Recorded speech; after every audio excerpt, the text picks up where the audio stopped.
ರಾಜ್ಯದಲ್ಲೂ 77ನೇ ಗಣರಾಜ್ಯೋತ್ಸವ ಸಂಭ್ರಮ ಮನೆ ಮಾಡಿದೆ. ಧಾರವಾಡದ ಜಿಲ್ಲಾ ಕ್ರೀಡಾಂಗಣದಲ್ಲಿ ಜಿಲ್ಲಾ ಉಸ್ತುವಾರಿ ಸಚಿವ ಸಂತೋಷ್ ಲಾಡ್ ಧ್ವಜಾರೋಹಣ ನೆರವೇರಿಸಿದ್ರು ಹಾಗೂ ಪೊಲೀಸರಿಂದ ಗೌರವ ವಂದನೆ ಸ್ವೀಕರಿಸಿದ್ರು. ಇನ್ನು ಕಾರ್ಯಕ್ರಮದಲ್ಲಿ ಅಪರ ಡಿಸಿ ಭುವನೇಶ್ವರ ಪಾಟೀಲ, ನಗರ ಪೊಲೀಸ್ ಆಯುಕ್ತ ಎನ್ ಶಶಿಕುಮಾರ್, ಎಸ್ಪಿ ಗುಂಜನ್ ಆರ್ಯ ಹಾಗೂ ವಿವಿಧ ಇಲಾಖೆ ಅಧಿಕಾರಿಗಳು ಭಾಗಿಯಾಗಿದ್ರು. ಧ್ವಜಾರೋಹಣ ಬಳಿಕ ಪೊಲೀಸರು ಪಥಸಂಚಲನ ನಡೆಸಿದ್ದು ಆಕರ್ಷಣೆಯ ಕೇಂದ್ರ ಬಿಂದುವಾಗಿತ್ತು.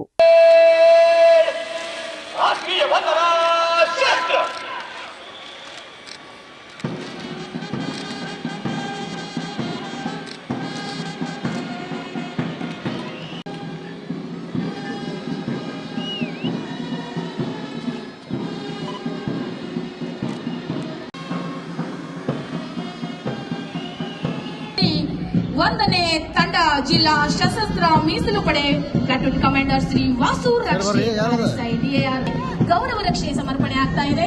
Senior NCC KCD science college Dharwad platoon commander Sagar ನೇತೃತ್ವದ ತಂಡದವರಿಂದ.